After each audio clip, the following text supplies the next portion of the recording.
morning. Good morning, everyone. Good morning. Thank y'all for being here today. Thank y'all for watching us on YouTube or Zoom. We welcome you today to Kingdom Empowerment Center. Today is a special day. We're doing something different for our morning worship service. This morning, we're doing a presentation, panel discussion on how to cope with violence. So if we could can I just say a word of prayer? Is that all right, everybody? Let me just say a word of prayer. Dear God, we just thank you for this day. We thank you that this is the day that you have made, and we are told to rejoice and be glad in the day. And Lord, with everything that's going on in this world, we need peace, and we need to know how to cope. And so I thank you for all these panelists. I thank you for those that are watching. So let us even have a good discussion this day. In the name of Jesus, amen. Thank you again. We welcome you to Kingdom Empowerment Center. My name is Pastor Lorraine Thornhill, and we are so excited for today for this panel discussion because of all that's been going on in this world. If you know all of these, the mass shootings, the violence that has been erupted, even this pandemic has caused violence. And, there's domestic violence. But, you remember the mass shooting, and I told the congregation, the mass shooting that was in Buffalo, in the grocery store, attacking us in our physical. Then the mass shooting there was in the church in California, attacking us spiritually. Then the mass shooting that was the last, the big in Uvalde with the children, our education, but also coming after our young people. And we have shootings all the time, even in Cambridge, Massachusetts, and Boston, in different states. There's a lot of gun violence. And we're here today to talk about violence, especially violence that affects us through guns, through physical violence that attacks the body.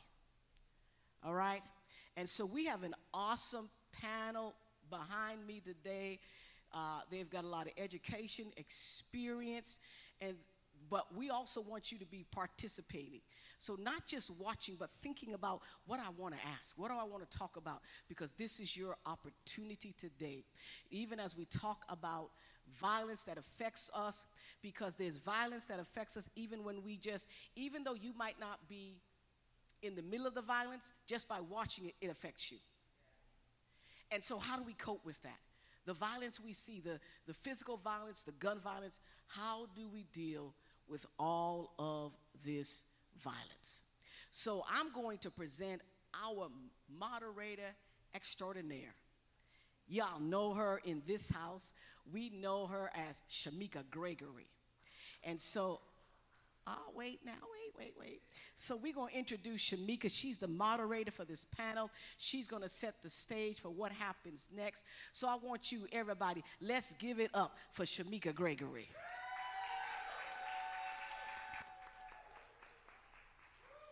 Thank you. Good morning, everyone. Good morning, those on Zoom. We are so glad to be here this morning, be able to talk about this very important topic. And so we're going to have a video clip, and recognizing that some of us work in this field. We do this work all the time. I call it, you're going zero to trauma. You're immersed in trauma. But if this is not your regular world, this can be a really upsetting conversation. And so I just want to name that and make sure that you can take care of yourself however you need to. Drink some water, step away from the conversation if you need to. I'm recognizing that we will not hold back in the conversation, but that it may impact you. So we want to make sure you're prepared for that. And so even with the beginning, we're going to begin with some video clips from a project put together by Dr. Gross, who's not with us this morning, but has participated in these conversations. And she did some interviews with some young men at a high school in Philadelphia.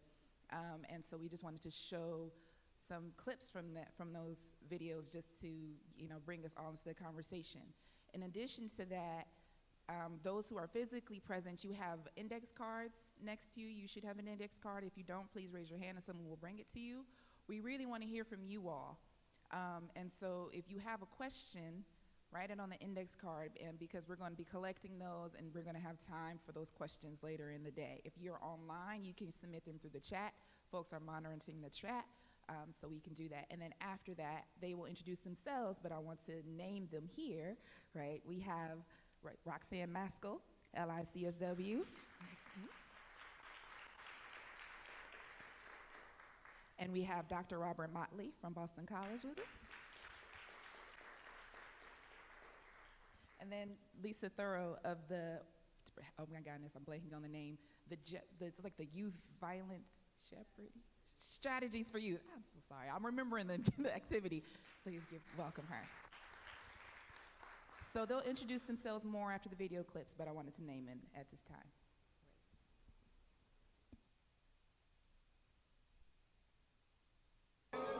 Yeah, I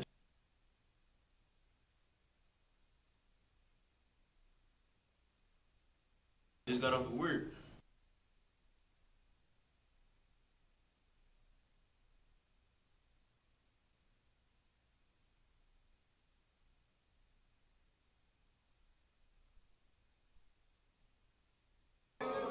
Yeah, I just got off of work.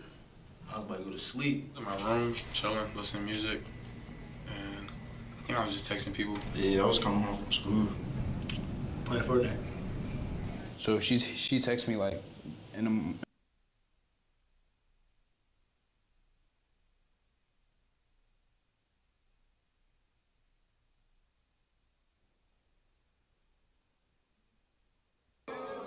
Yeah, I just got off of work. I was about to go to sleep. In my room, chilling, listening to music, and I think I was just texting people. Yeah, I was coming home from school. Playing Fortnite. So she texted me like in the morning. They sent me down to this office. I'm like, what's up? They said your mom on the phone. And I looked in the GM. And Lodge called my phone and told me. And my mom tell me one of my friends got shot. Hey, he got shot. He must be bad. I'm thinking he playing. And they texted, it was like, yo, I think Johnson died. I'm like, what? That don't make no sense. I was just talking to him. And there was all this caution tape on the block, and I didn't know what happened. So I tried to make it to the hospital. I thought he was gonna pull it through. But then, on my way there, he was like, he died. That's when they told me that James got killed, like the night before. Crazy, I didn't think it was real. Because I was with him the day before at the same park. I probably called him like 30 times. I still couldn't believe it. I didn't know who it was. And then she said Tahir. And then all I remember was I just threw the phone and I just left. You know I'm telling y'all. Huh? Yeah. Huh? Like now, like when you little, like you got a lot of stuff to look forward to. But like how can you look forward to a lot of stuff and like you got friends dying left and right? Then that started to question you, like, am I going to make it to 18? Am I going to make it to graduation? Am I going to make it to 21?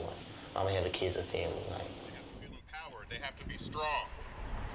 James Baldwin, he said, your crown has been bought and paid for. All you have to do is put it on. All you have to do is wear it. But I have to be honest, it's hard to feel like they can have that long-range plan. It's hard sometimes to feel in control of one's own destiny when life and love can be snatched from them, from us, so quickly. I don't really like talking to people about like stuff I'm going through.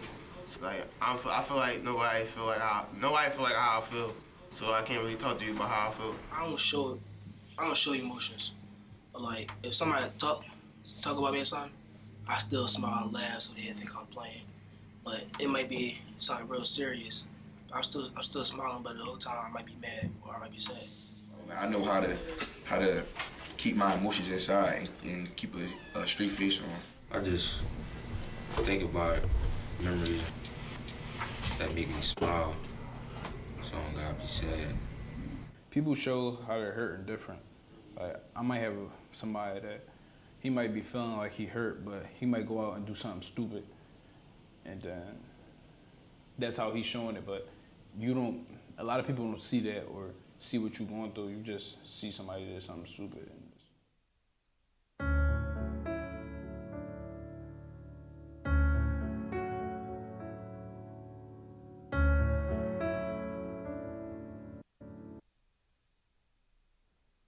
Thank you for that.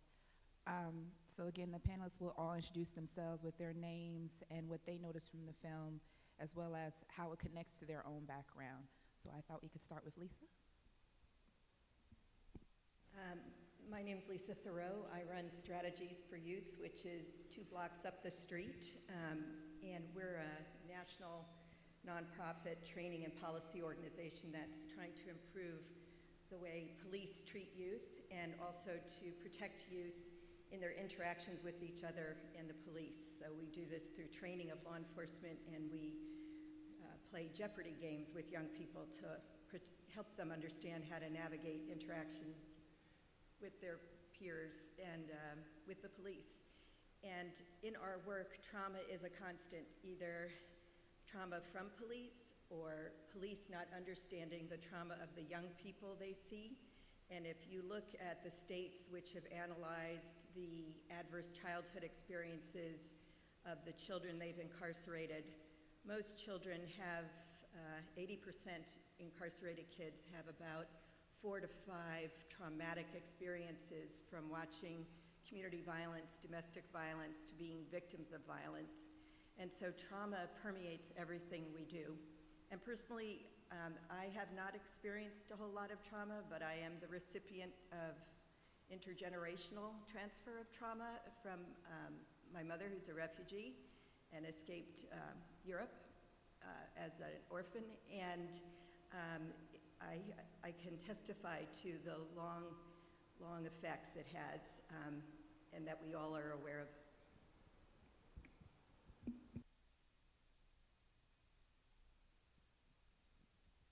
All right. Good morning, everyone. Again, my name is Robert Motley. I'm assistant professor at Boston College, but I'm also the founder of the Racism-Based Violence Injury and Prevention Lab that's housed at Boston College as well. And a lot of my work centers on the intersections between racism, violence, and trauma, particularly among emerging adults, so those 18 to 29, and how it impacts their overall mental and behavioral health and overall well-being. And my reaction to not only just what we saw in the videos, but when we talk about the impact of violence on a person's health, it can happen in a myriad of ways. And what I see in here as it mirrors me is that, we have a lot of masking of emotions. A lot of it has been learned in our families, in our communities, and in the overall society, particularly around how males and females are supposed to behave and react to certain things. And so what I see is that a lot of times, particularly for males, is that we mask, and what you have is a population of individuals who are pretty much walking around, they're walking time bombs, and what I would say is, instead of time bombs, but grenades. And the pin in the grenade, so sometimes we hold these emotions in, but every time another traumatic event happens, it slides that pin out a little bit further. For some, it happens quickly. For some, it happens over a longer period of time. But in the end, a lot of times we engage in maladaptive coping behaviors. We may engage in substance abuse. We may experience some type of traumatic stress symptoms, whether it's anxiety, depression, or whatever. But then some of us may engage in those things that we have been exposed to as well.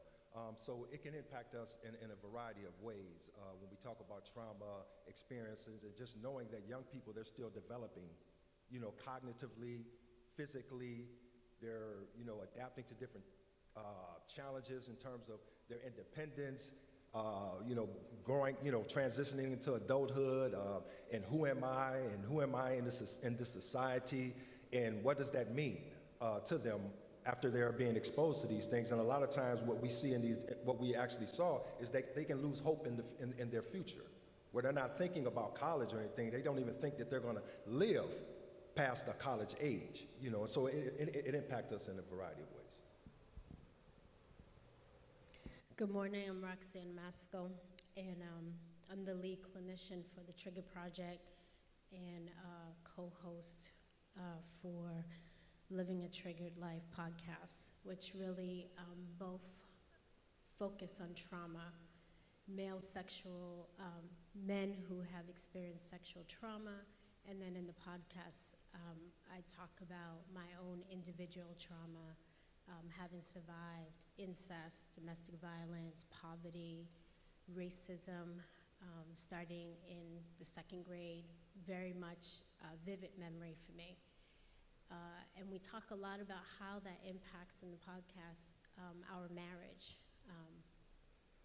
And then I also work as a psychotherapist at the Brandeis Counseling Center, Brandeis University, and soon to be over at Harvard University doing the same work.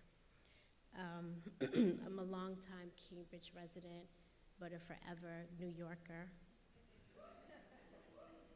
Oh, you can boo all you like. I'm getting there, but I had to address the booing first, because I want everybody to know the South Bronx is in the place to be. I just need y'all to know that.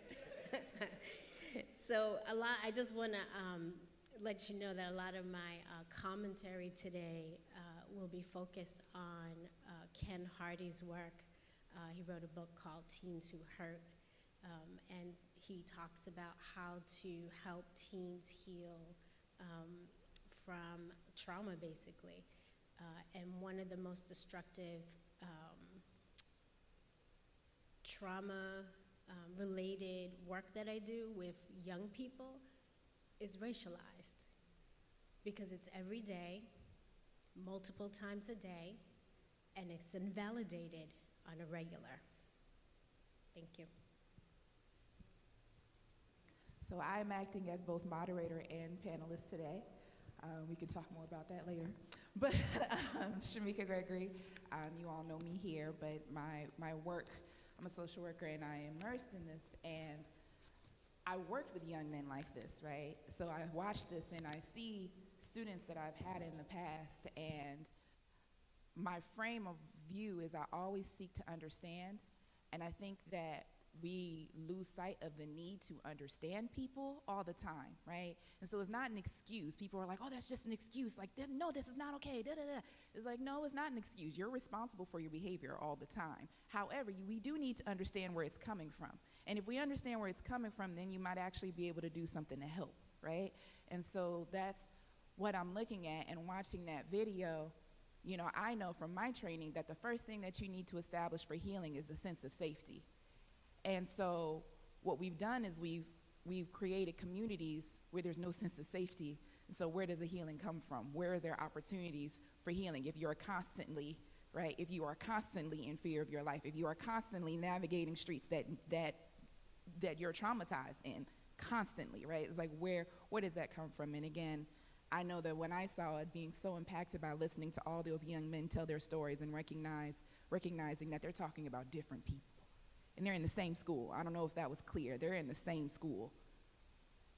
And all of them losing multiple people every day.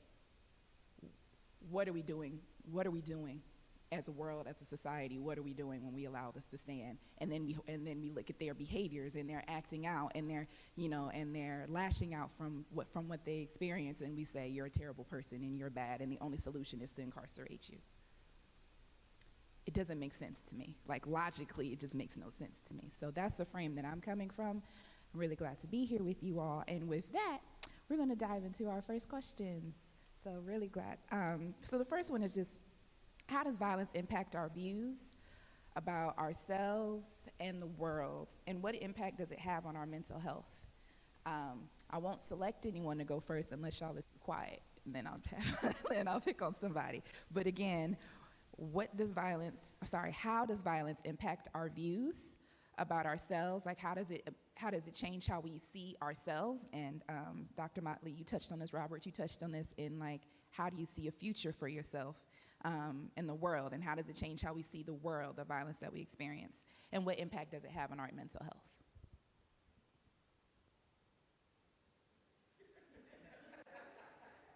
I'm not afraid to talk, so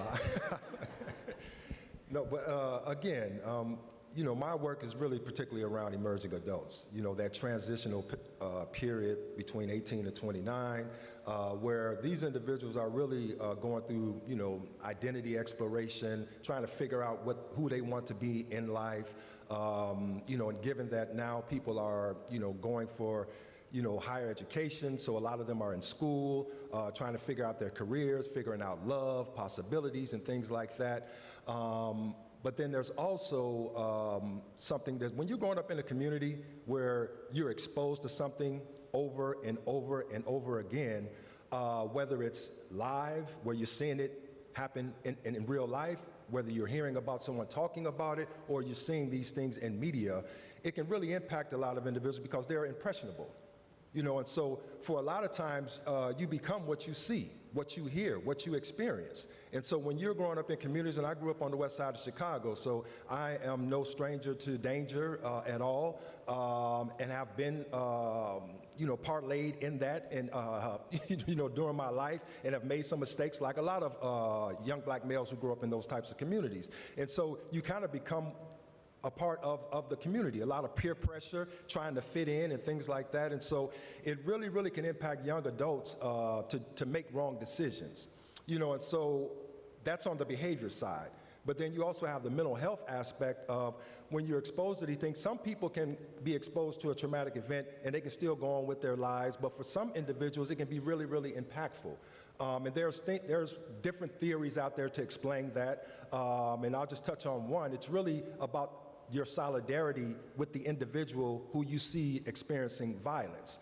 And that solidarity can be strong if that's a loved one or someone that you know, or if you can identify with that person and see yourself in that person, or if you live in the affected area where this violence is happening, so particularly around police violence, when you know, you may have never had a negative interaction with police, but when you see all these videos in the communities where you live, that can bring on a sense of anxiety, you know, or avoidance, where you're trying to avoid police even though you've never had a negative experience with policing, or even community violence. You know, how do you navigate your neighborhood so that you don't fall victim to that?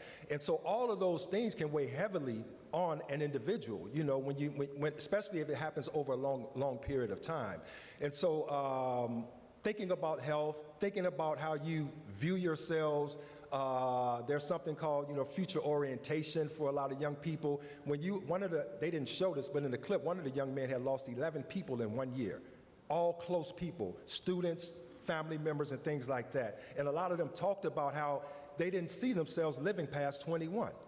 So when you have a lot of young people in high school thinking about applying for college, what they want to do with their lives and things like that, they're not even thinking of, but that's not even an option for a lot of these individuals. And it's unfair because all individuals should have the same opportunities to succeed in life, but for a lot of us, we find ourselves in situations where, you know, because of the situations and the experiences and what we're exposed to, a lot of that dims our future orientation and what we see ourselves as perceiving to be or can become. So.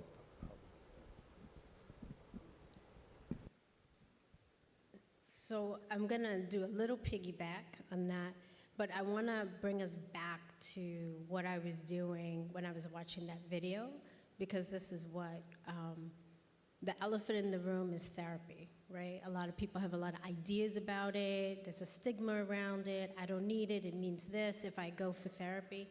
And I wanna be clear about that's one of the things that we always need to be unpacking and make it accessible for people. Accessibility is a big issue. But if we think about all this harm or trauma, as we're calling it, as injuries, right? If you're in a car accident and you have multiple broken bones, you're gonna go to the hospital and get treated. Well, if we think about the amount of injuries, or we think about it in that framework as opposed to trauma, then that can help us unpack why someone may need to go to therapy. Right? So let's just start talking about it as injuries and leave alone this word trauma for maybe the professionals when they're talking to each other, because that's jargon, right?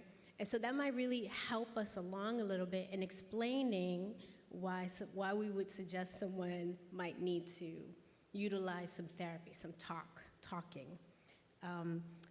And so I wanted to say that, but I was watching how they were talking.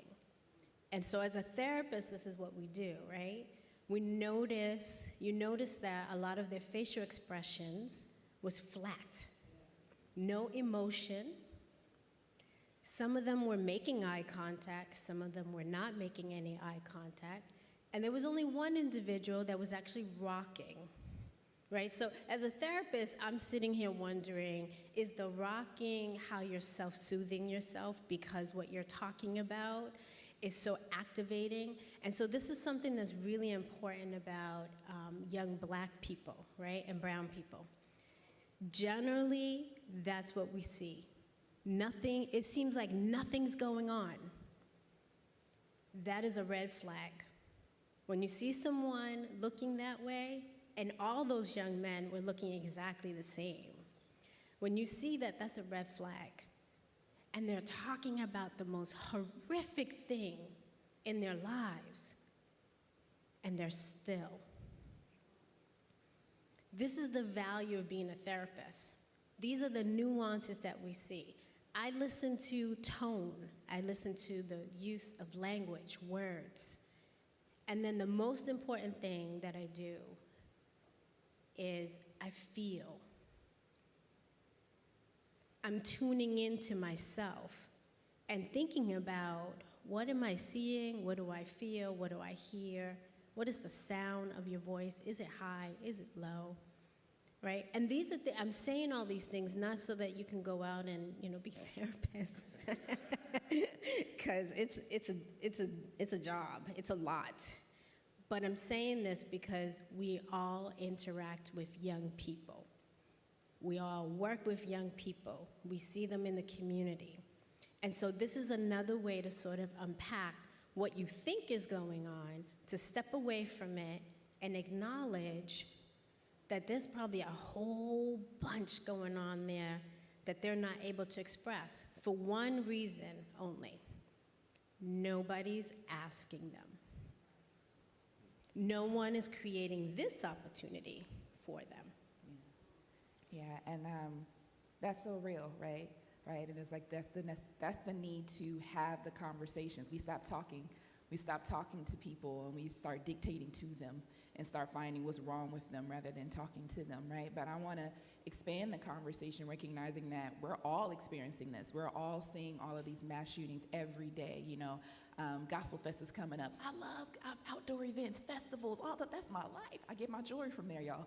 But when you keep having mass shootings happen at these large events, right? What do you still want to go? Like, do you? It changes. It's like, how do you safely navigate these things? And one thing I know about injuries, thank you for that language, Roxanne, injuries is that, it takes away your hope. It chips away at your hope. It chips away at your sense of safety in the world. It chips away at your autonomy, your ability to feel like you have control over your own life and your destiny. And so for us, and for some of us in this room, that's a huge impact, knowing that literally, and I have to say in this case, like trauma attacks hope, right? And so we know, a lot of us in this house, we know that, right? Like faith is the substance of things hoped for, the evidence of things unseen. And so we have a whole world, a whole community that is regularly being attacked by seeing, these mass shootings happen, and like, well, what's the hope for the future,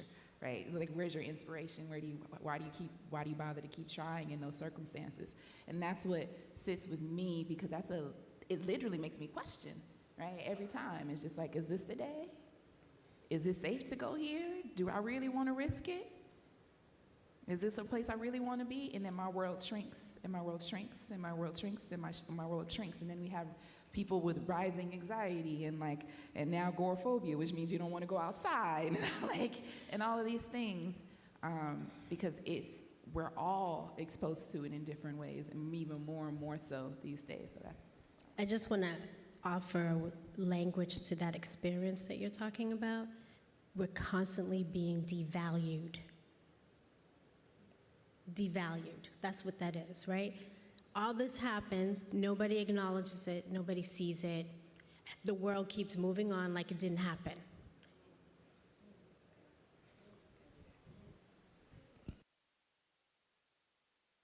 I just want to add that for kids, it robs them of an opportunity to blossom.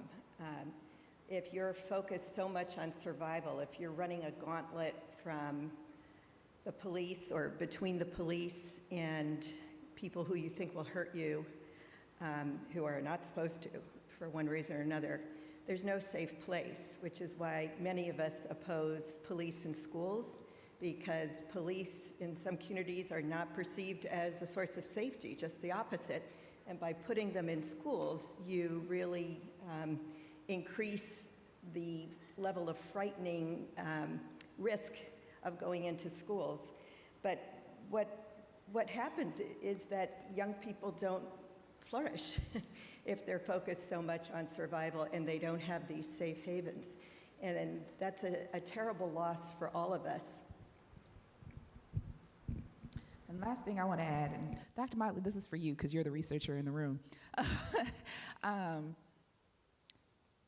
Coming back to understanding, I don't think we seek to understand, right? And so we're looking at all these mass shooters and, you know, and I wonder, well, who's studying what they consume?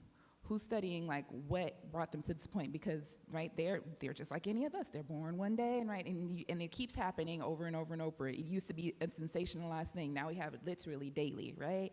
And so I wonder, where is the conversation about trying to understand how they got there? Like, right, what was going on? And like we've looked at, for example, people have looked at how folks are kind of brought into jihad, like societies and all those things. They've studied that, right? They've studied that, but we're not looking at that here. I think we feel comfortable just like, oh, they're monsters and they're monstrous, and like just setting them to the side, not seeing their humanity, right? And it's just like, where, if we understood what brought them to this point, not excusing it, let's be very clear, not excusing it, not saying this is okay, but if we understood what brought them here, what they were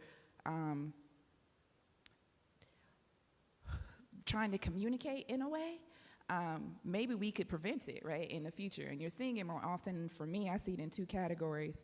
You see those who are lashing out at their personal pain, and those who, it seems to be like very like racialized violence, right? I'm attacking this particular group of people for whatever reason. And it's just like, okay, well, what are you taking in? What is your diet? Like, what is your mental diet every day in your circumstances that make you feel like this is the decision to make? Same thing with young, you know, often street violence, gang violence, all of those things. We want to find out who did it, and we want to lock them up, but it's like, we know poverty, for sure. People don't deal with it, but poverty. But what else? Like, right? What else is going on other than poverty and access to weapons that we're doing nothing about? What's the mental state that's bringing people here? It's important, and again, a lot of what we see today, whether it's police violence, community violence, these extremist things, movements that's going on, this racialized violence, a lot of this has always been going on in this country. One of the biggest things that I would say that's a plus and a minus is the advent of social media. You know, so police have been killing black people ever since they was formulated, you know, doing from slave patrols on way up to the professionalization of the actual profession. But we weren't seeing these things because no one had a camera phone, you know, to videotape it. We didn't have YouTube, we didn't have Instagram, we didn't have TikTok and all these different things to show it. But within our communities, we knew the stories. You know, we had mothers who had lost a child. The police said he had a gun and everything, but we knew that this boy was in college. What would he have a gun for? You know, I've had countless of friends whose sons have been killed by police, and they knew in their heart that their son did not have a weapon, and what the police was telling them was not real, but where's the video?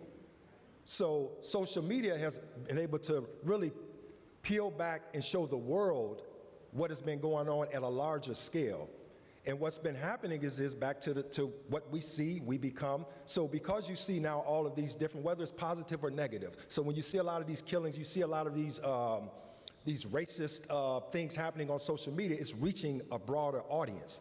You know, and so now you have young people, I mean, as young as 7, 6 years old with cell phones. You know, our parents monitoring what they're watching on social media, you know, and that's one aspect of it. Of course, things are being said in the household, in the community, who you hang around with, you know, and so those ideas are being imputed into your minds. But now you're seeing, because of social media, you're exposed to these things happening all across the world. And I think a lot of that is giving people more motivation now to partake in those things. But then we had an administration, past administration, that was kind of provoking those things happening and speaking to those things and adding really fuel to the fire for those things that happen more regularly.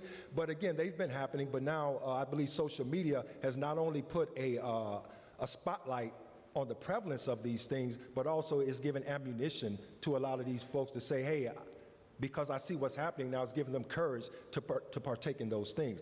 What we can do about it, I think social media can also be used to try to disrupt those things, but more importantly, I think we need more policies in place to reprimand people for doing those things. You know, when we saw the videos of the Asian people being beat up as soon as President Biden got in office, boom, we had an anti-Asian hate crime. Well, where's the anti-black hate crime bill? You know, where is the policies that are being put in place to hold police accountable for the misuse and mistreatment of black individuals? You know, he just passed an executive order about, I want to say a month ago. Nobody's really talking about it. And one reason is because it's really not going to do anything to hold the police who are doing the damage accountable, because it's an executive order for federal police officers to report on misconduct, get better training, holding them accountable. But the data that I look at, and I've been studying policing since 2014, when you look at all of the people who have been killed by police since 2014, 98% of them have been killed by state and local police officers. So when you pass an executive order that only holds the police that are accountable for less than 2% of the killings, are we solving the issues? Before you respond, I just want to remind people, if you have questions, again, be writing them down, be submitting them through the chat. We want to hear from you all as well. I've just spent 22 years trying to change the way police treat youth. And to me, it's even more disturbing to watch how some officers treat youth. Not all, but too many. And it's taken me a long time to be able to persuade officers of the value of understanding how to work with youth and use arrest and use of force as a last resort. I am absolutely blocked by the Department of Justice and local authorities at the state level and the municipal level when I try and get them to change their policies. Sorry about that. I'm sorry, I just get so angry. They won't change policies. So Cambridge is unique this way because of Commissioner Haas, who was our police commissioner until the last 6 years or 5 years. They had a policy that said you cannot treat kids like they're little adults. But that's what the overwhelming amount of policies in the United States law enforcement agencies do. And so, yeah, they'll accept training because that doesn't really require an institutional change. And we're working very hard to change that because we don't think a 12-year-old like Tamir Rice should be shot with no proof that he actually had a gun. No proof. He was putting his hand into his pants to get the gun before he was shot dead in 2 seconds, if you watch that video. And let me tell you that when we were in Cleveland that year, the chief of police was begging for the mayor and others to fund us to train as officers and help rewrite policies, and no one would do anything until Tamir Rice got shot to death, which is how things work in America. You have to have enough deaths so that you're publicly embarrassed about the situation to make some level of lip service to go towards the change. But what was really exciting in Cleveland was we got them to adopt trauma-informed policies, so that if you were making an investigatory stop and I go to stop you, the new policies say that if Robert runs from me as a police officer or freezes up or starts getting belligerent, an officer can't arrest him without proof of a crime, because that is manifestation of a traumatized response to the officers. That took us 6 years to enact with the help of the U.S. Assistant Attorney General for the state of Ohio. So just understand how much there's invested in not making these changes at the policy level. We were able to make some change in Massachusetts with its new Police Officer Standards and Training Commission. We're the 47th state in America to get one. We're so progressive. We have one of the top 5 worst disproportionate minority contact and disproportionate minority confinement rates in America. For every one white kid incarcerated in Massachusetts, we have 10 black kids.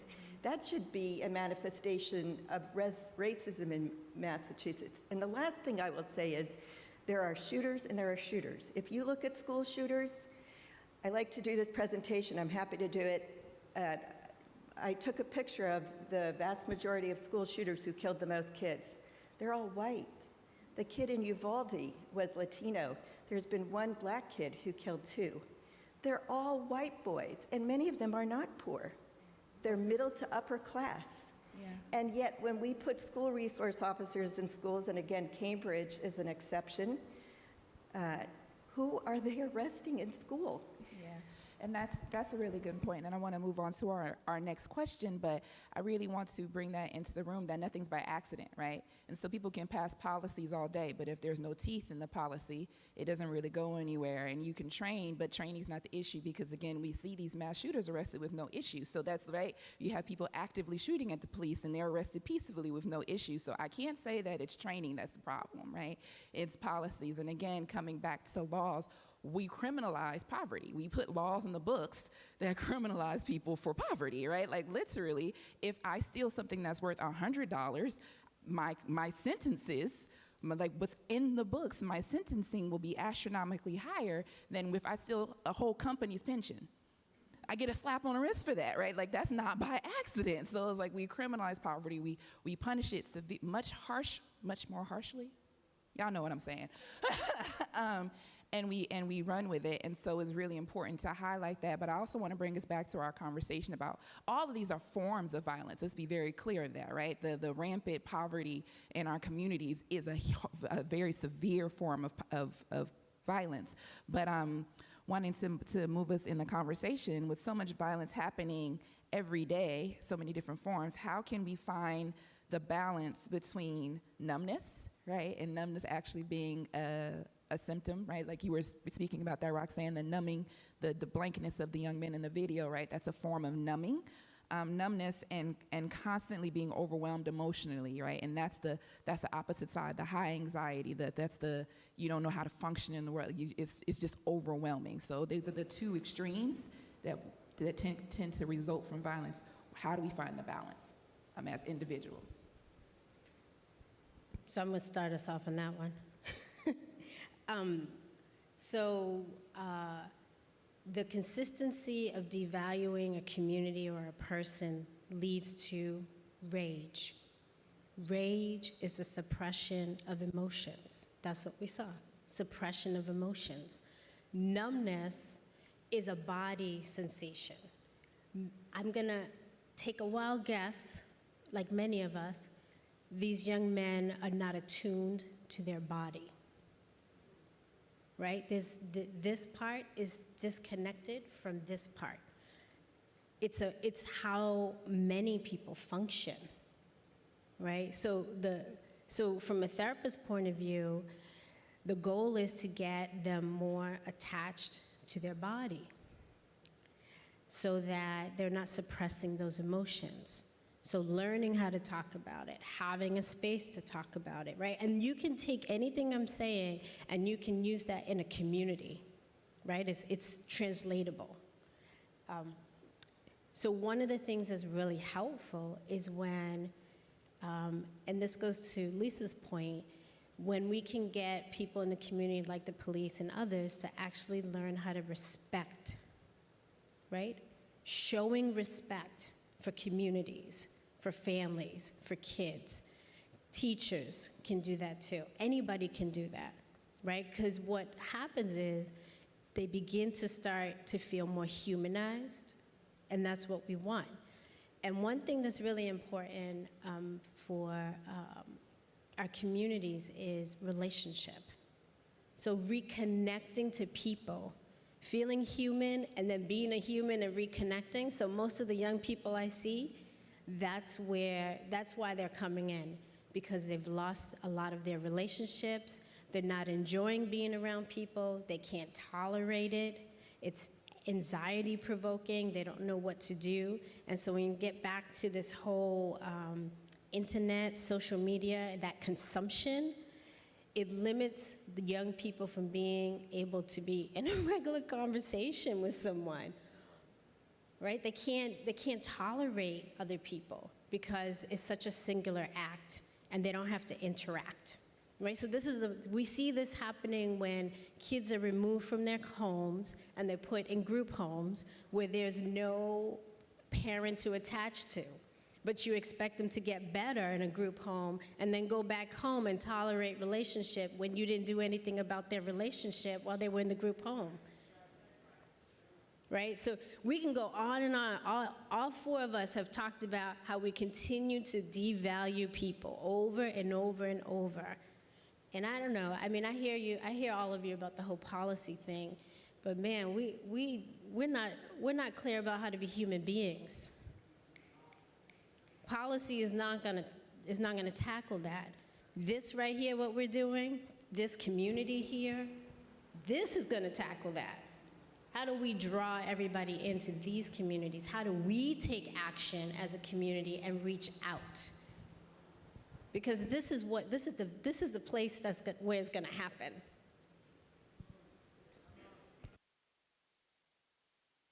I'd just say something about policy for a second.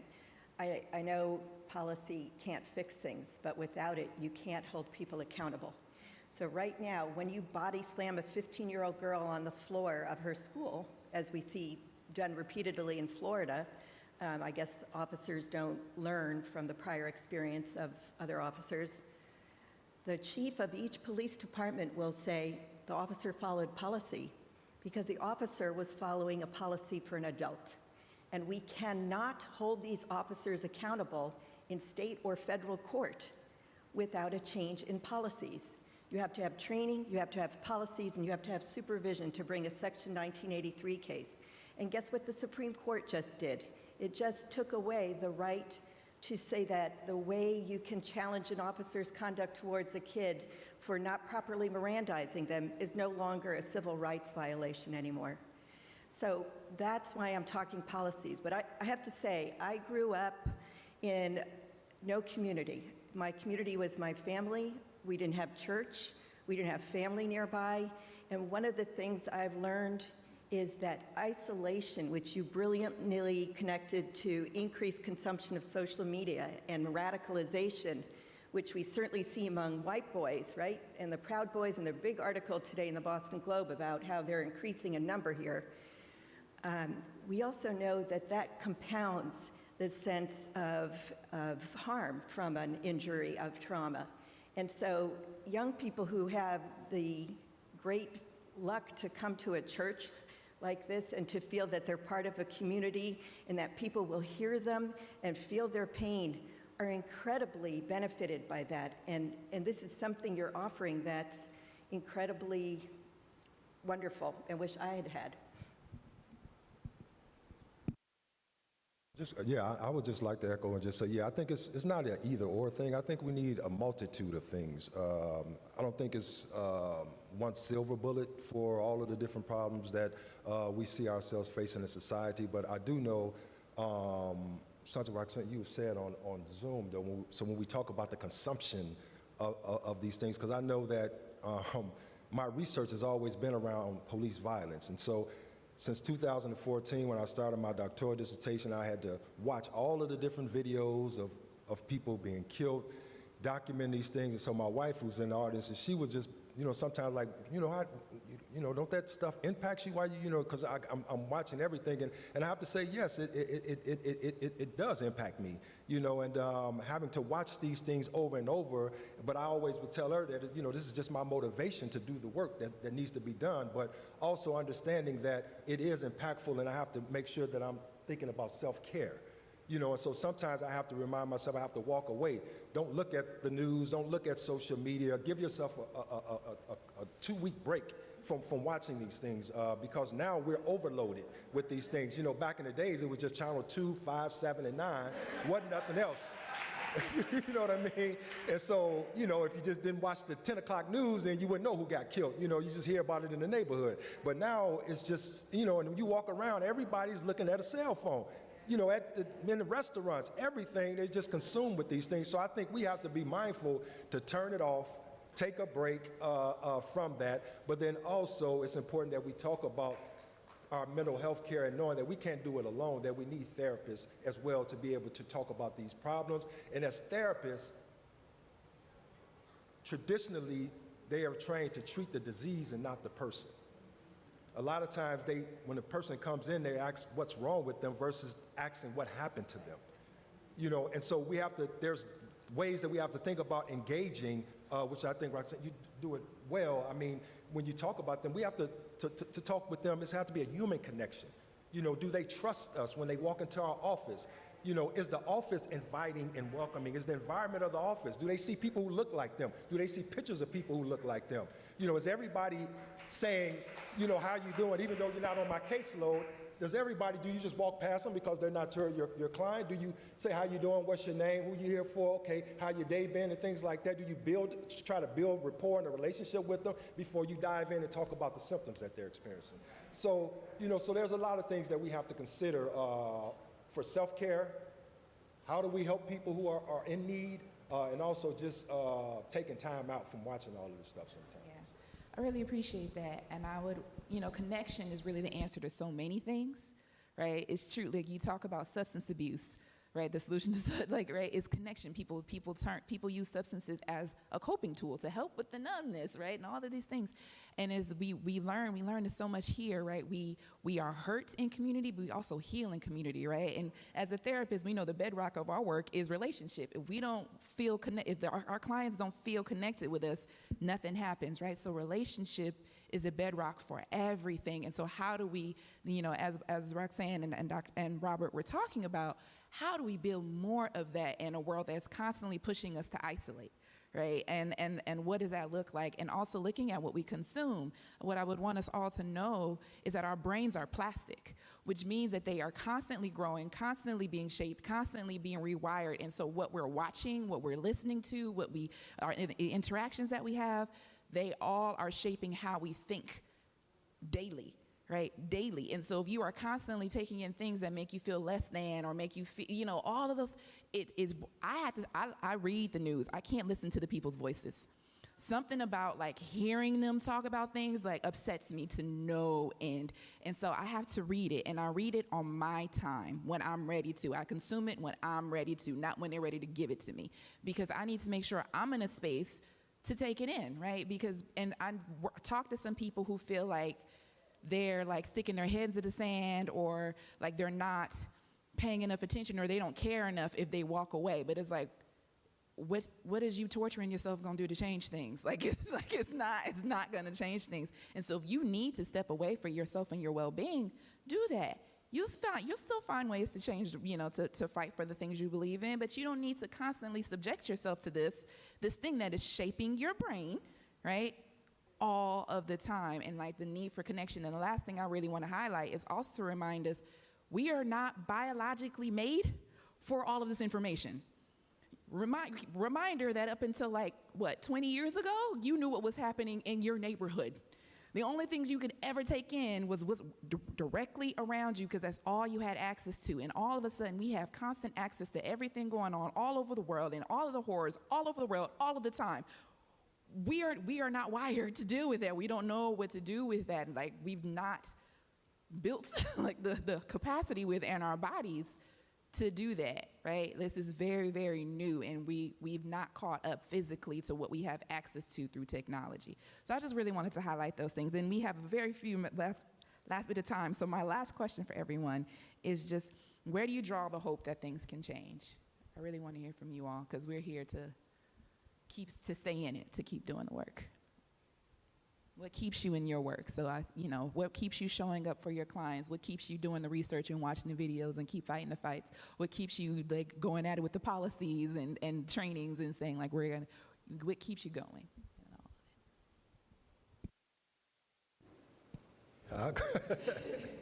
Nobody forced you. No, I would say that what gives me hope is my determination, the people who have come before me, the generations, the leaders who have fought to make changes within this society. Also, as a researcher in the work that I do, particularly around policing, what gives me hope is that there's a lot of things that are going on nationally, around policing. Since the killing of Michael Brown in 2014, there have been countless of changes to how these different police departments changing their policies on use of force. There's also been over 164 studies that have been looking at the collaborations between police officers and social services workers, particularly social workers, its implementation and its impact on how now they're collaborating with them to go out to really to address people with mental health issues, also crime prevention, and also people who have been a victim of violence. So that's something that we hadn't seen a lot prior to that, but there's been a push for those things. You've also, and because of what's been happening, you've had a lot of states now are reallocating money that was given to police officers to be able to fund these different efforts. We've also seen in the past couple of years the George Floyd resolution that was passed in Oakland, banning all school resource officers from the schools, and now connecting them with mental health professionals when there's a problem in school. Don't call the police, call a mental health professional to be able to talk with these individuals to really get to the root of the problems. And then you see these different policies that have been put forth as well too. So it's a lot of things that's happening across the country that gives me hope. But as a researcher, my goal being in Boston is really to monitor what's going on with emerging adults here in Massachusetts around violence, and how can we work to augment and intensify conversations and preventive things around that. Thank you so much. If you have a question, if you've written a question on the index card, please hold it up so they can come and collect it for the question time. Please continue. I'll just say one of the things I didn't say in my intro is that I decided to be trained as a EMDR therapist because to utilize with my students in order to fight the counseling center with this short-term stabilization model they want to do. So you can come in for like 5 sessions and then you got to go. We know that doesn't work. So I decided I was going to get trained at EMDR because it heals from a physiological standpoint. So it really accesses the brain as a way to bring healing to trauma that people have actually been living with for most of their lives. And so this was my way of saying, forget y'all and your short-term model. We're going to do this and it'll be short-term model. And now I have actually, the language we use is, I've actually cleared 2 students from child maltreatment, like serious stuff, in 5 months. And to have a distance, when I say cleared, it's like having a distance. It's not activating your mind and your body in the same way. To have a distance from something that has been plaguing you since you were 10 years old, that's a miracle to me. And so that gives me hope, right? I said, I'm gonna go better myself so I can show up in the way that you need me to show up. That's what I got for you.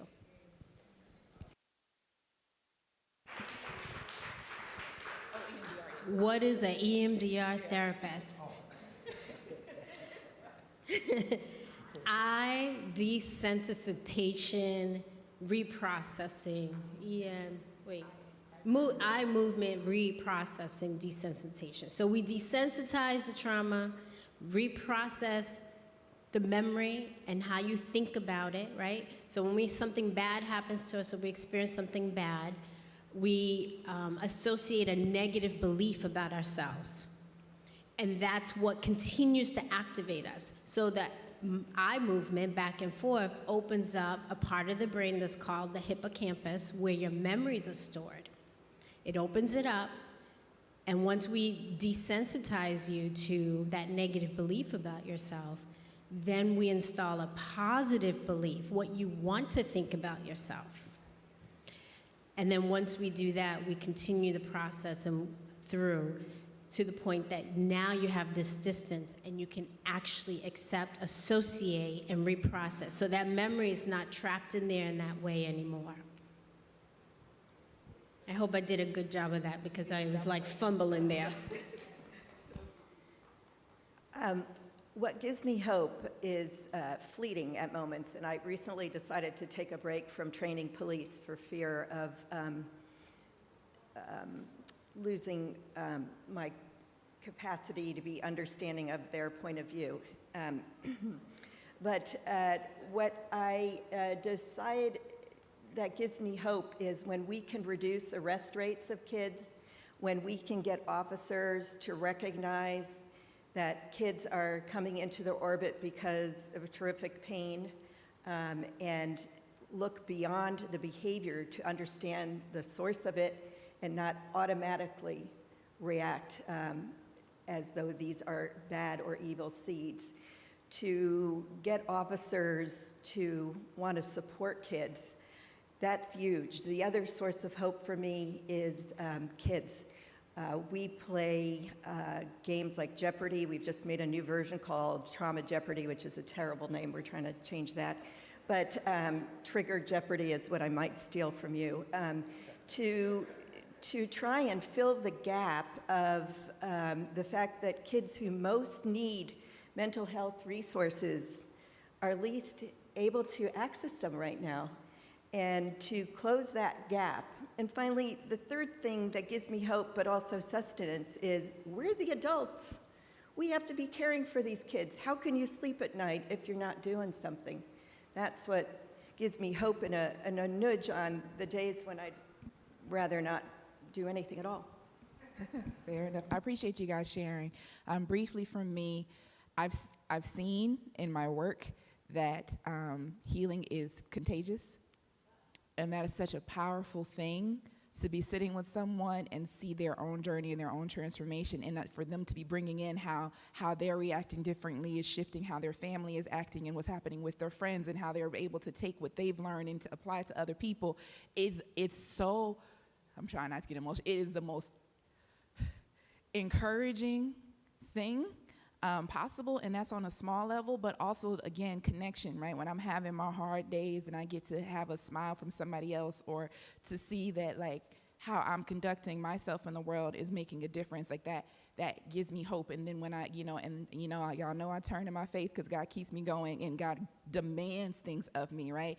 And so my desire to understand people comes directly from my understanding that every single person on this earth is my brother and sister. And so that means that no matter how messed up they are, or how messed up the things they do are, they're still my brother and my sister. And so that means there's a demand on me to try and understand them and trying to figure out what's going on and try and move forward, right? That connection is never lost. And so we know that when we're living our faith, right, it is not easy. Every day is demanding things of us. And so I come from that place.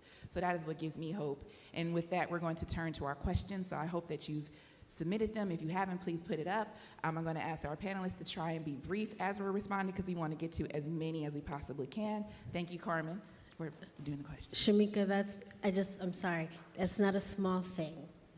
That is everything. Okay.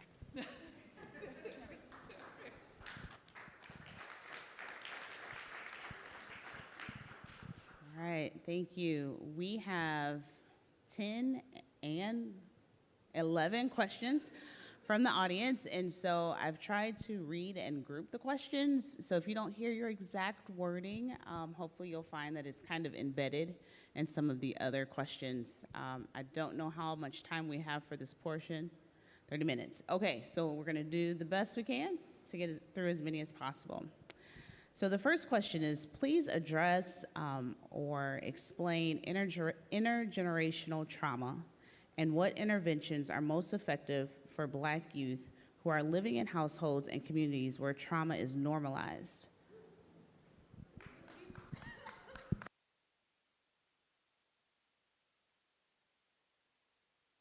So, intergenerational trauma and this idea that trauma is normalized, how do we support Black youth specifically, but I also think youth in general? What are those most effective strategies for supporting folks who are living in trauma, where trauma is normalized, and adults, so the household, it's intergenerational, we don't even see it. Okay, so you gonna back me up on this? Okay, we're gonna work Yes, together. ma'am. We're gonna tag team. So intergenerational trauma, there's all forms of it. I know that, Lisa, you mentioned it, right, with your own history. We know that in this, intergenerational trauma means that the trauma that your ancestors experienced, the generations before you, right, it shaped how they act, right? Trauma changes how you think, how you process things, how you live in the world. And so that means that how you raise your children is based on the trauma that you've experienced. You following me? Yeah? And so that means that the trauma gets passed down from generation to generation to generation to generation. And there's all forms of that, but particularly for Black youth in general, right? That means, in the context of this country, it means the history of the transatlantic slave trade, slavery itself, the Black codes, right? All of these things, mass incarceration, poverty, all of these things, and the reactions to all of that trauma being lived out over and over and over again in a multitude of ways. That is the definition of intergenerational trauma. How do you change it? First, you have to know what's going on. If no one in the family ever recognizes or gets the opportunity to know that it's happening, then nothing ever changes. And so that's why we value these conversations, to try and take this information that can be so selective and hidden to the side, right? EMDR is not something that's accessible to most people. Most people don't know what it is. We do our best to make it public, because if somebody knows something different, then there's an opportunity, right, to shift things. And so that's the starting point. Somebody has to recognize that it's happening. And then you have to you have to learn, you have to start being like, oh, well, what's available? Maybe I'll do my own healing, start learning, start finding the patterns. And it can be something so simple as, well, let's recognize how you were raised, and let's make conscious decisions about how you want to raise your children. Most people do not think about the things that they do, they just do it, right? And so it's just like, I make it a practice to have intentional conversations. Let's name the things that you experienced. Well, how did that feel for you? Did you like it? Did you enjoy it? You can do that on your own. Having a therapist to do it with you is helpful, great, but you don't need it. You can do that on your own. Ask yourself these questions and realize it. And then if you're having your own kids, it's like, well, what do I want to do with them? How do I want to do things differently if I want them to experience something different from what I experienced? That's the starting point. So I'll keep it real brief. One, the majority of my work with young people who have experienced intergenerational trauma, the first thing I talk to them about, sleep hygiene, eating, exercise. We can't do anything, cannot do anything if we don't have that in check and we don't have routines for it. It impacts your mood, your energy, and if you're dealing with intergenerational trauma, it's just impact is compounded. So that's the first thing I do. They look at me like I'm crazy. I'm like, no, for real. I need you to do that. I'll see you in 2 weeks, and let's talk about how that went for you. And they always come back and say, I feel so much better. Exactly. Now we can start doing therapy, right? Because you feel a little better. And intergenerational trauma is in our DNA. Just know that.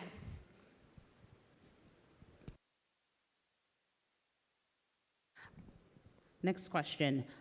There are two people who asked specifically about this idea where the students said they keep their emotion inside, and how effective or what merit does art therapy, music therapy, movement therapy, how is that supportive of our communities?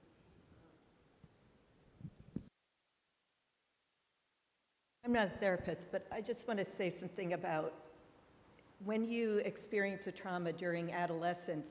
We think it's especially problematic in that, especially for males, you're supposed to be mastering your world and yourself. And a hallmark of trauma is that it renders you powerless and out of control, which is an especial affront, I think, to your personality and your identity. And so I won't speak to the trauma fixes for that, but I will say that it's especially an embarrassing thing especially when we have expectations of young people to be in control and in power and act like a man. So that's the one point I wanted to raise here, where toxic masculinity can kill in many ways, not just by explosions outward, but implosions inward through use of drugs or suicide, which is sadly increasing among African American youth. And we have to be thoughtful about that. And so the therapies that I'm guessing you'll talk about can help address that. I'll chime in with a really personal answer, and I'm hoping he never sees this. My father watches everything about me, so take this off the internet. My father is from Birmingham, Alabama. He was born in 1948 and moved to California, and both of his brothers died within a year of each other. They were his closest friends. One of his brothers died with his wife and 3 children when I was like 5, right? He's lost many a thing. He's been trying to fight the world by himself his entire life. And I've watched it. And I've never seen this man cry. My entire life. Not one tear. His father died, his mother died, not one tear, because his understanding is that he's supposed to hold it together all the time and fight the world by himself. And he's 75 now, and he's just now learning to try and enjoy himself. We fight about it all the time. I'm like, Daddy, all you have to do is go have fun. Like, that's it. That's all you have to do. And he doesn't know how to do it. He literally does not know how to do it because he's been like, I gotta hold it together, I gotta work, I gotta keep it together all the time. And he's had health complication after health complication after health complication, because all of that stress, you cannot convince me, has not been attacking him internally his whole life, because he's never had an outlet. He's never been allowed an outlet. And then when he got to a point where he was allowed an outlet, he did not know how to access it. And I've watched it. And so that's really painful for me. That's an example of intergenerational trauma, because I do know it, and it's hard for me to watch it. But, sorry, give me a second. These different forms of therapy is an outlet. Bottom line, it's an outlet. So all the things that you're experiencing, that you're going through, that you don't know how to get it out, where to put it, it's a way to get it out. And knowing that they've done study after study about how these things impact our body, particularly movement, dance-based therapy is an outlet physically. So you're not holding all of that stress and that tension physically within your body, which does kill you. They've done the studies. I'm not making it up for fun. It literally, right, it kills us. We have heart disease. We have all of these things that kill us faster because of the stress that we experience in life. So I'm just gonna say quickly, the Trigger Project. So the mission is shattering the silence, nurturing the healing. And my husband talks a lot about his own journey and has sort of put that out there for other men who haven't been able to speak about sexual trauma that happened to them, to be able to come to that. And what I will say is that one of the things he does really well is, besides he looks good, he's a good dresser, his dancing has been a form of his therapy. And he'll always say that my first form of therapy was buying sneakers, right? To sort of, when you think about that, there's that body sensation when you think about putting on a brand new pair of spanking white kicks, right? But those look like pro kids. I don't know. I'm not trying to talk about you, but they look like Bobos. But that's okay. They're nice. This is my point, right? When they're nice and fresh, somebody steps on it, you catch feelings, right? That's real, right? So what I want to say about that is that there are a lot of ways to express feelings or get things or release. Dancing.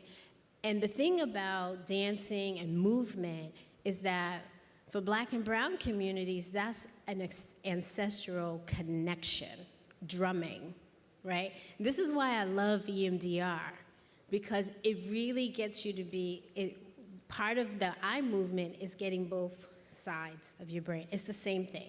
My students, they tap on each leg, right? So when you think about that stuff, you're really accessing the body.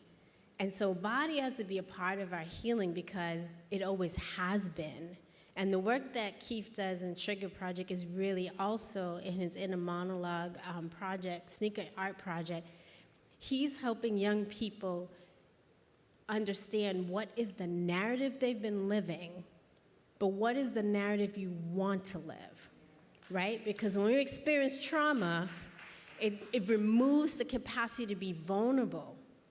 And you start living your parents' narrative or whoever else is around you.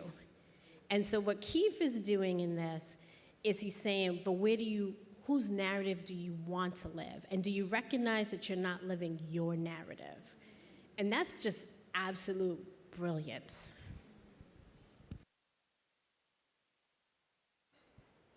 Okay, thank you. I'm going to combine a few questions because the next set are all about action. And so how do we create safe space, and I'm going to add brave space, how do we create these safe, brave spaces and communities for people, both as a collective and as an individual? Whoever answers, can you make sure you define safe and brave space? Give a definition, please. I'll take a quick jab at that because of what we're seeing right now with this effort to bring our trauma jeopardy game to different communities. The first thing people tell us is you can't even play this game with young people until we play it with teachers. You can't even play this game with young people until you play it with our clinicians. And I think the first thing you have to do is, if you're going to build a safe place, is give kids the benefit of the doubt. This is the group that I work with, so that's why I'm focusing on that, but it's definitely true for adults too. And give people the sense that you're going to listen and help them or watch them. You don't have to help, they can do it on their own.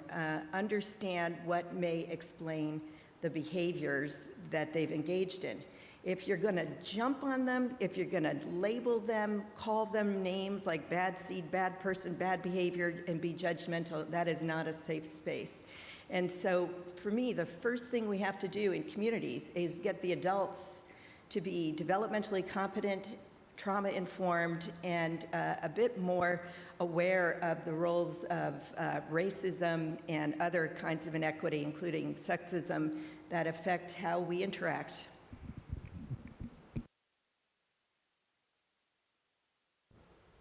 And I'll just say one thing to piggyback on what Lisa just said. I also feel that, you know, and this is just something coming from St. Louis that we were doing in St. Louis for the past 6 years, is that when you come into you know, in Boston, Massachusetts, me and my wife, we've only been here just a year, so I'm trying to get to know the players, what organizations is doing what. But and I know that there's a lot of different organizations out here that is doing good work. But a lot of times we work in silos. And so the impact is not as big because we're all fighting after the same dollars. You know, we're all working in our little silos, working on them. But where is a table that can be put together for all of these different, you know, thought leaders and people who are doing great work to be able to come together, talk about what it is that you're doing, what is it that we can do collectively together to have a bigger impact on the populations that we are talking about, and then be able to go after the resources and advocate together to be able to do something at a much larger measure that can be scaled up to a larger level, but also evaluated and things like that. So that's something that I'm interested in doing in Boston, Massachusetts. I'll chime in and say, so safe space, there's different definitions, but essentially it means it doesn't have to be a physical space, right? It's just a place or a person where you feel like you can open up. And brave space also meaning like you're brave enough to say something, because sometimes people use safe space as like, well, you can't, wait, I said this thing, so you can't respond to it, or you can't say anything to me. And to me, like, there's no growth that comes from that. Sometimes we need somebody where we can just share it and they don't respond. I get that. But largely, if that's all you ever do, there's no growth that comes from that, because you just said, the whole point is that you're sharing for feedback and right and thoughtfully. So I just wanted to kind of give a little definition of it, but it is both, because one, you have to make yourself a safe person for people to share things with. And so that means that you're thoughtful. It means that you are not going to go and run with whatever they told you to everybody and their mother, right? Because they've shared it with you. And so you want to make sure that you're thoughtful and you're kind, and you don't say reckless things when they respond, or you don't jump down their throat when they try and tell you something, right? You want to be a safe person for someone to open up to. And then we also have to be brave enough to say something, right? Because people, like, you can be as welcoming and thoughtful as you can, but if folks never work up the courage to share, or to say what needs to be said, or to show up as themselves in spaces, then it still doesn't go anywhere. So it's a both and. So it's about the people.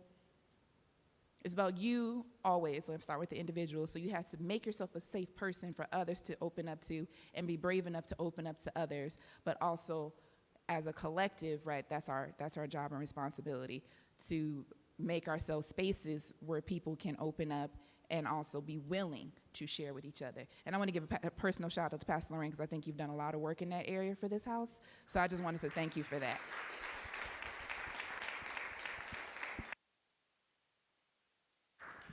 So I'm just going to say, humanize my loss.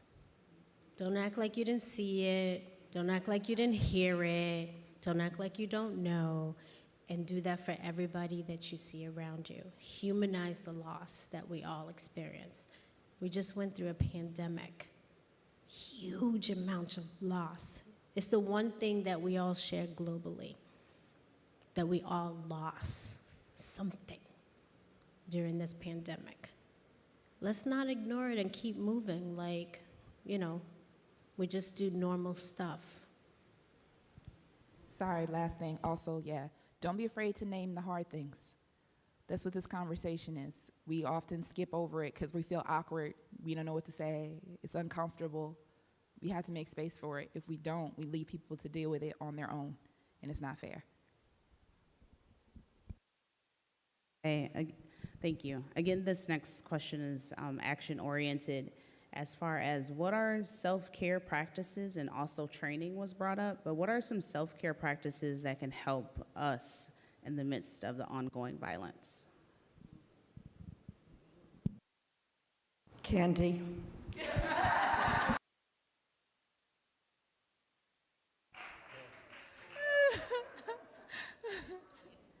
I was to say a break from social media. I'll just reiterate that. I'll come back to something that Roxanne said earlier. Literally the basics: proper sleep, a balanced diet, movement, whether it be a walk or whatever. Blue light is terrible for sleep. So the thing from your phone, from your iPad, from the TV is actually, I know, I see your face. It's terrible for sleep. It's terrible for sleep.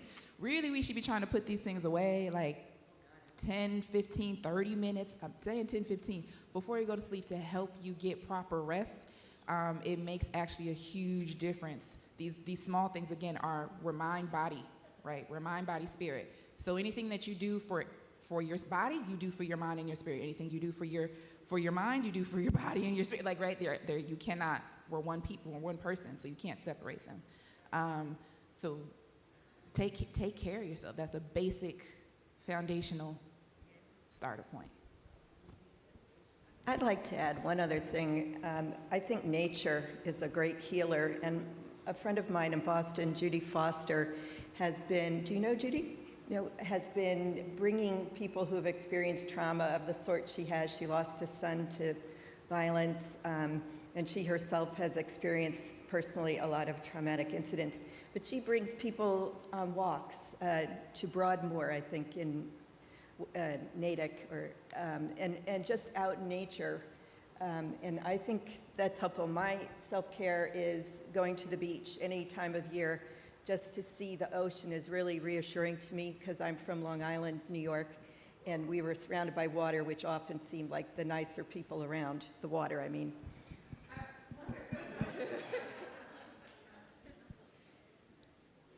That's Strong Island. But another New York reference. I'm going to say, think about liberation and then define it for you. What does it mean for you? What does it look like? When do you feel the most liberated in your life?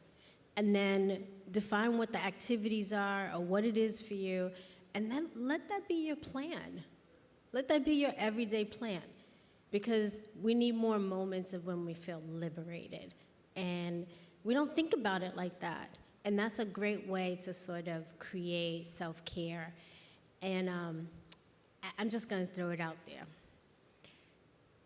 When we're not able to function on a normal level in our normal lives, there's nothing wrong with having a conversation about medication. I just got to say it, because we think something's wrong with that, and there's nothing wrong with that. It can regulate you to get to a baseline with some therapy, and then you may not need it anymore. And so I just have to say that because we don't talk about it, and we didn't say jack about it today, but it's important. And I have these conversations with my students all the time, and I'm just really honest.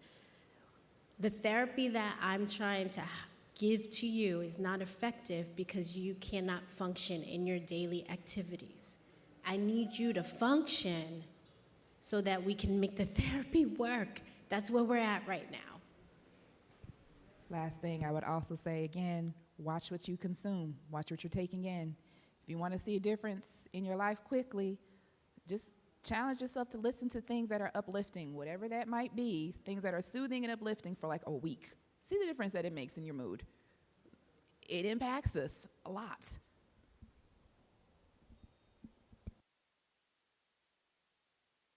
Okay, we are at the end, so I didn't know if the panelists wanted to share a final thought or last words as we prepare to close.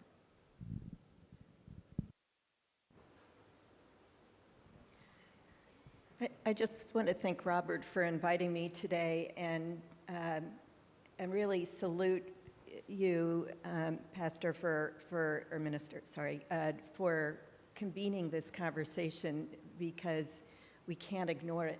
We're living in an incredibly traumatizing culture. So I just want to salute you for taking this leadership role, and thank you for letting me join you.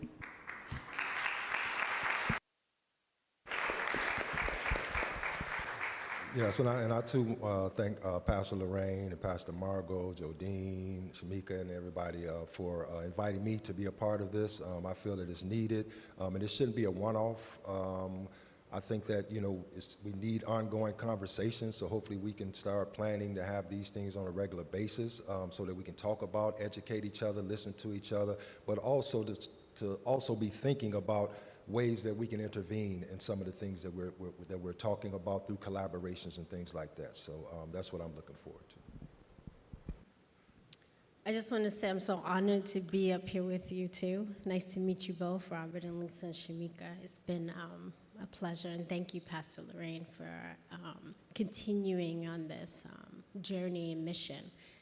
And I hope that my showing up as a therapist helps sort of solidify for people who are thinking about it, don't want to think about it, that you can find somebody who's a therapist.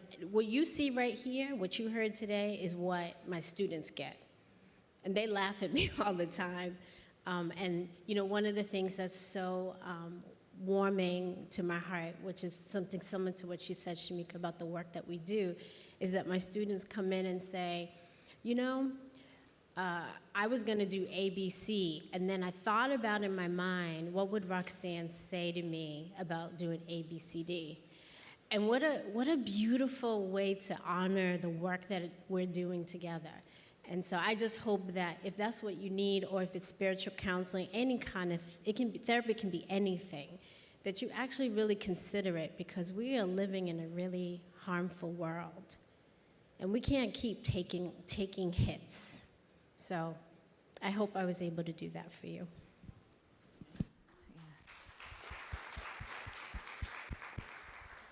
I appreciate the time, and I thank you all for being here, and I appreciate this opportunity to learn from you, because I learn from people every day, so thank you all.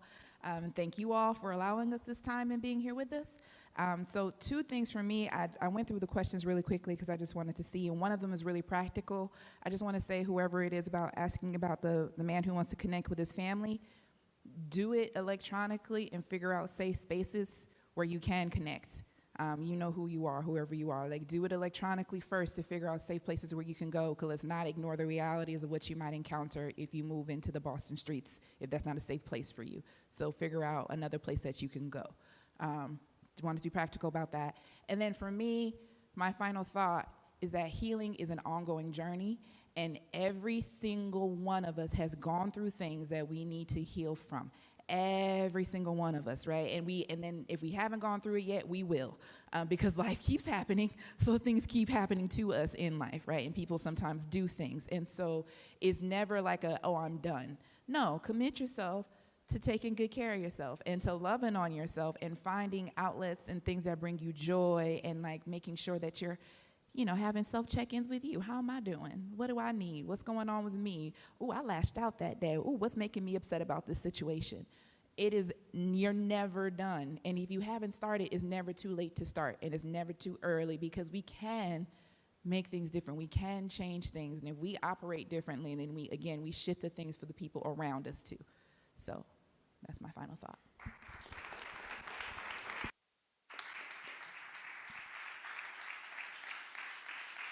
Let's give it up for our panel today. Thank you, thank you, thank you, thank you, thank you, thank you. Did y'all learn something today? I thought this was very informational, educational, and it's why we are here. And I want to thank, this is brought to you by the other half of Kingdom Empowerment Center, Whole. We heal ourselves with love and empowerment. This is who we are.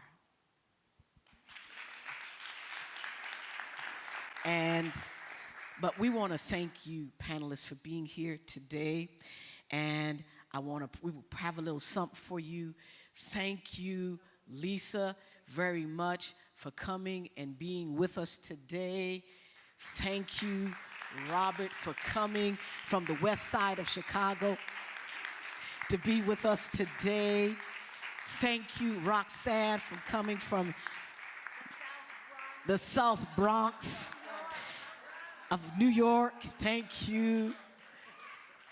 Thank you, Shamika, coming from Oakland, California. Thank you so much. Thank you, thank you, thank you. We're looking to do, this is part of how we're looking to do mental health quarterly, so that you have quarterly discussions, because folks, people say, well, you're a church. My thing is, though, a lot of us are messed up spiritually because of our mental health. And we don't deal with our emotional stuff. And we don't talk about it. We've got, we didn't grow up talking about it. It's like, how can you do this on a Sunday? Because my Bible does tell me that God wants me to grow in my soul and to prosper in my soul. So if I'm going to prosper in my soul, I got to talk about my soul. I got to talk about what's going on in my mind, what I've been seeing, what I've been feeling, and we've all been affected. And so the questions, awesome. You all, awesome. Thank you, thank you. Dr. Motley said about carrying on these conversations. We want to do something else the next quarter, how to cope about if you still have something to write on, we want to hear from you. What are some topics that you want us to talk about? I know you have them. So, go to Shamika. I want to introduce also, I want to thank part of our committee for the Whole. Pastor Margot is our financial accountant for Whole. Give it up for Pastor Margot. We have a program director, Jodine Francis is in the back. What's this little wave? What a little wave? Wave. Shamika is part of our Whole. Shamika Gregory is also part. Marsha Montague is a part of Whole. She's not been with us for a while, but part of Whole, and we thank for that. Carla started out with us with Whole when we did our symposium with Whole. This is what Whole is about, all of us together.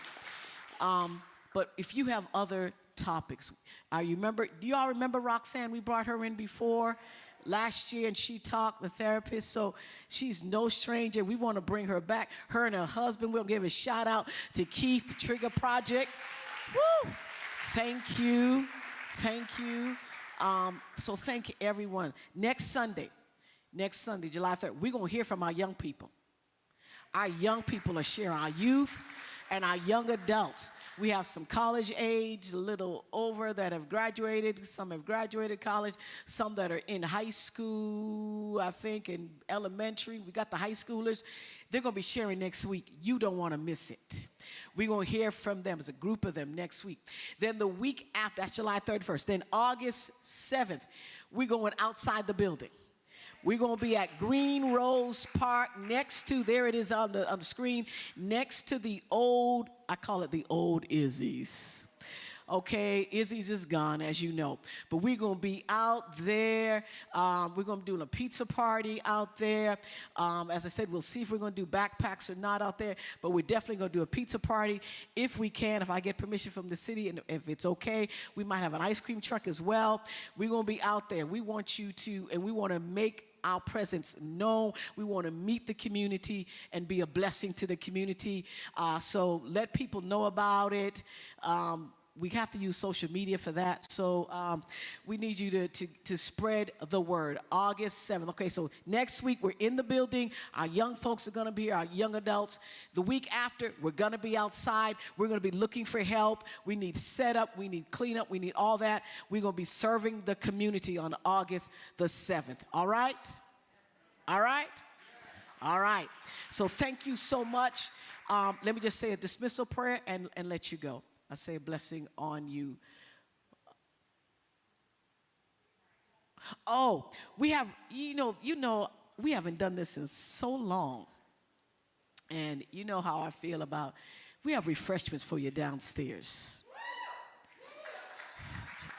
Yeah, you know, if I had my way, we'd be like, no refreshments. But we have refreshments for us.